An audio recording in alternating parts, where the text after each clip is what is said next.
Alhamdulillahi Rabbil Alamin. Wassalatu wassalam ala sayyidil mursalin wa ala alihi wa sahbihi ajma'in.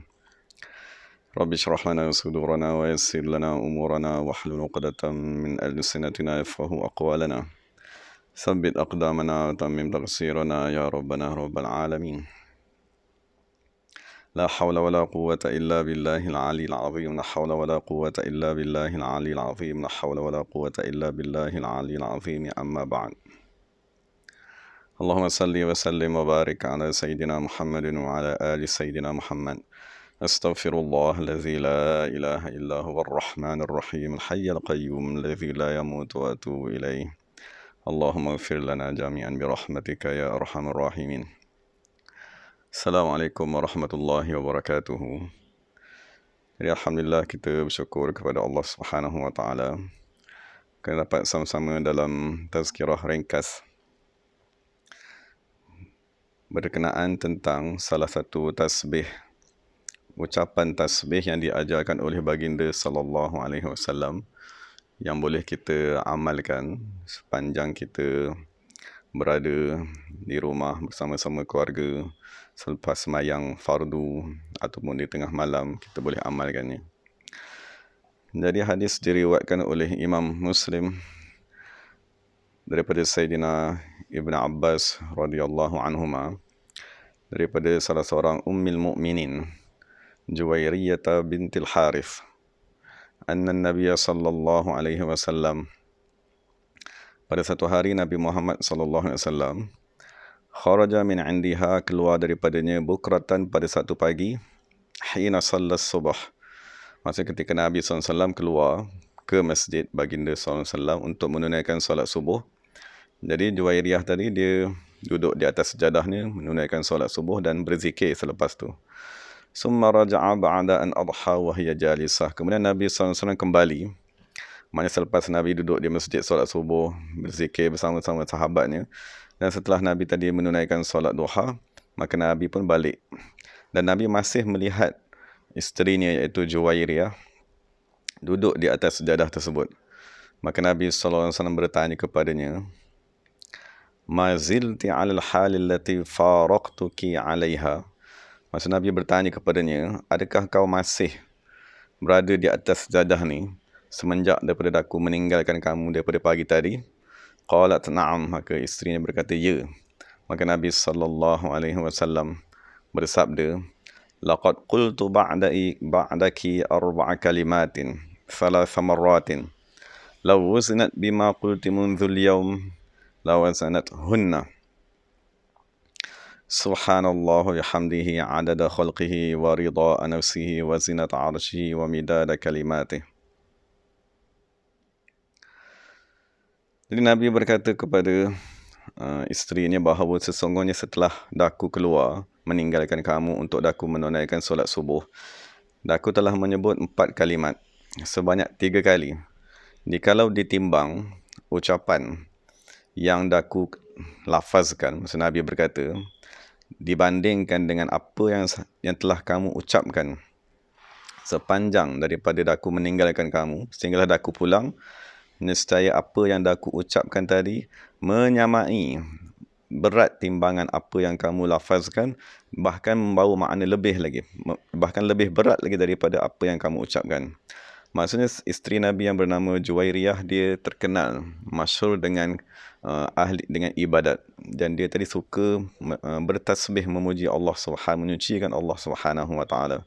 Jadi kalau kita andaikan, maksudnya solat fajar di Madinah pada ketika itu pukul 5 pagi dan syuruk pada pukul 6.22 dan duha lebih kurang pukul 6.40, maksudnya dia akan duduk di atas sajadahnya lebih kurang sejam setengah.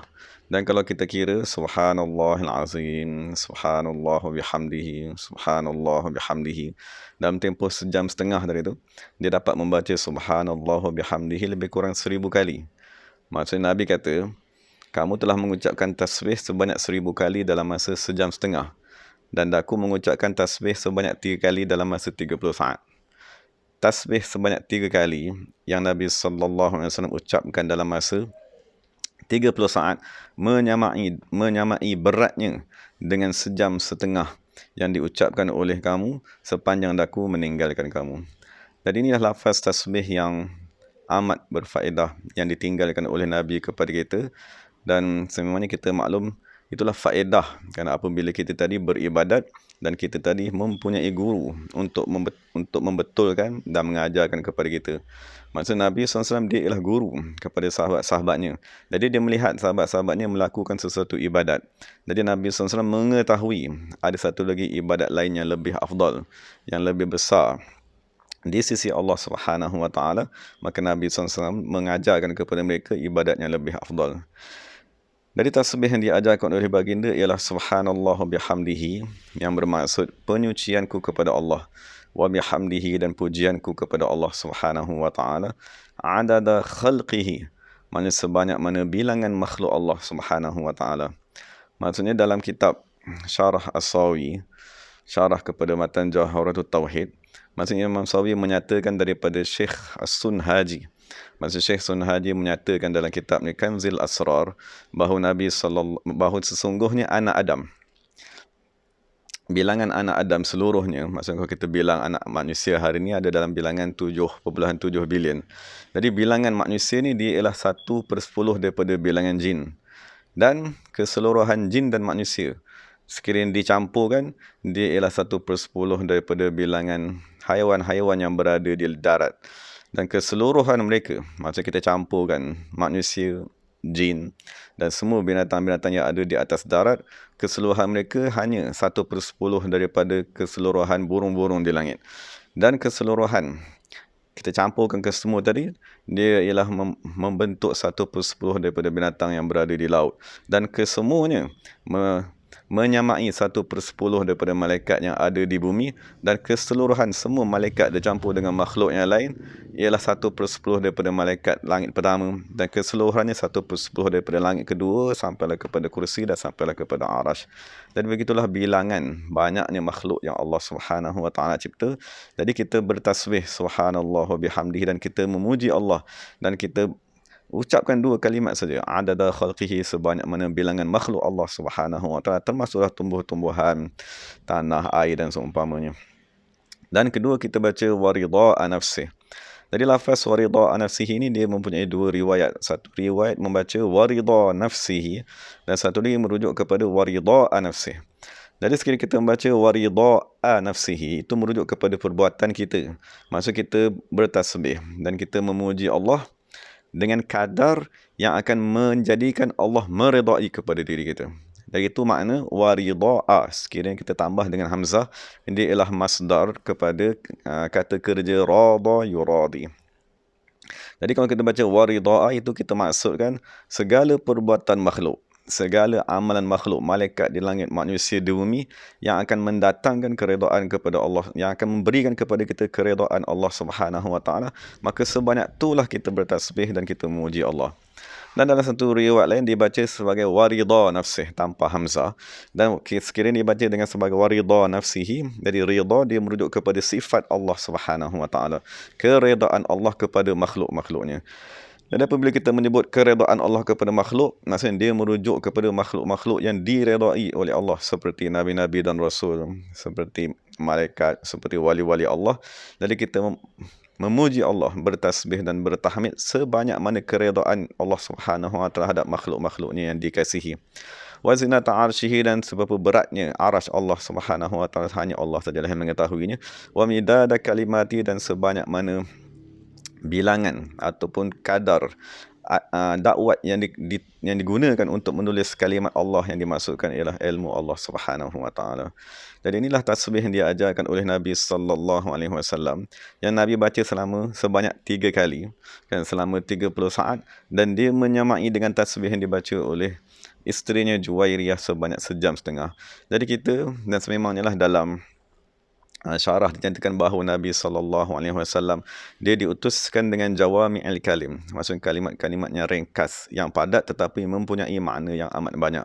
Dan Nabi juga mengajar kepada kita amalan-amalan yang ringkas, yang padat, maksudnya kita kerja sedikit tetapi dikurniakan dengan ganjaran yang banyak di sisi Allah Subhanahu Wa Taala. Jadi kita mohon daripada Allah Subhanahu wa taala agar memberi kekuatan kepada kita untuk mengamalkannya. Subhanallah wa bihamdihi adada khalqihi wa ridha nafsihi wa zinata arshihi wa midada kalimatihi. Moga-moga kita jadikanlah dia sebagai satu amalan bertasbih. Kerana kita maklum tasbih ialah satu penyucian kepada Allah Subhanahu wa taala agar Allah taala menyucikan kita daripada dosa. Kan maksudnya tujuan kita sekarang ialah memohon agar Allah taala menghapuskan dosa kita sebanyak-banyaknya agar Allah Subhanahu wa taala mengangkat daripada kita bala dan ujian yang menimpa umat manusia.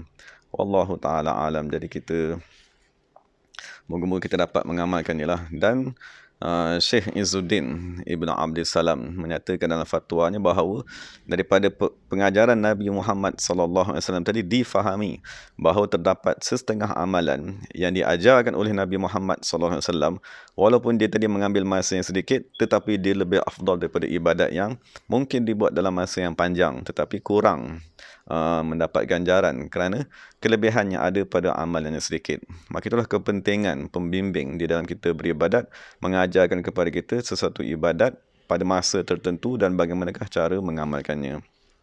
Wallahu ta'ala alam. Jadi sebagai penutupnya kita akan membaca selawat yang kita gelar sebagai as-salat, selawat al-munjiyah. Mana selawat al-munjiyah ni dia asalnya ialah karangan, satu selawat yang dikarang yang ditulis oleh Sultanul Awliya Syekh Abdul Qadir Jailani. Dan Syekh Abdul Qadir Jailani menulis riwayat tersebut, menulis selawat tersebut dalam kitabnya As-Salawat, dan kitab tersebut disyarahkan oleh Syekh Abdul Ghani Nablusi. Dan ini kita akan baca insya-Allah lafaz selawat al-munjiyah yang asal, yang sempurna, yang ditulis sendiri oleh Sultan al-Awliya Syekh Abdul Qadir Jailani, dan kita amalkanlah. Kerana sesungguhnya salawat munjiyah maknanya ialah penyelamat. Al-munjiyah maknanya yang menyelamatkan kita daripada kemurkaan Allah Subhanahu wa taala, menyelamatkan kita daripada bala bencana. Moga-moga Allah Taala mengangkat ujian yang menimpa kita. Bismillahirrahmanirrahim. Alhamdulillahirabbil alamin wassalatu wassalamu ala sayyidil mursalin. اللهم صل وسلم على سيدنا محمد وعلى آل سيدنا محمد صلاة تنجينا بها من جميع المحن والإحن والأهوال والبليات، وتسلمنا بها من جميع الفتن والأسقام والآفات والآهات، وتطهرنا بها من جميع العيوب والسيئات، وتغفر لنا بها جميع الذنوبات، وتمحو بها عنا الخطيئات، وتقضي لنا بها جميع ما نطلبه من الحاجات، وترفعنا بها عندك أعلى الدرجات، وتبلغنا بها أقصى الغايات من جميع الخيرات في الحياة وبعد الممات. يا ربي يا الله يا مجيب الدعوات. اللهم صل وسلم على سيدنا محمد وعلى آل سيدنا محمد صلاة تنجينا بها من جميع المحن والإحن والأهوال والبليات، وتسلمنا بها من جميع الفتن والأسقام والآفات والآهات، وتطهرنا بها من جميع العيوب والسيئات، وتغفر لنا بها جميع الذنوبات، وتمحو بها عنا الخطيئات، وتقضي لنا بها جميع ما نطلبه من الحاجات، وترفعنا بها عندك على الدرجات، وتبلغنا بها أقصى الغايات من جميع الخيرات في الحياة وبعد الممات. يا ربي يا الله يا مجيب الدعوات. اللهم اكشف عن أمة سيدنا محمد صلى الله عليه وسلم. اللهم ارحم أمة سيدنا محمد صلى الله عليه وسلم. اللهم الطف بأمة سيدنا محمد صلى الله عليه وسلم. اللهم ارحم ضعفنا والطف بنا فيما جرت به المقادير. ربنا هب لنا من أزواجنا وذرياتنا قرة أعين واجعلنا للمتقين إماما. ربنا ظلمنا أنفسنا وإن لم تغفر لنا وترحمنا لنكونن من الخاسرين. ربنا آتنا في الدنيا حسنة وفي الآخرة حسنة وقنا عذاب النار. وصلى الله على سيدنا محمد النبي الأمي وعلى آله وصحبه وسلم. والحمد لله رب العالمين. تقبل الله منا ومنكم.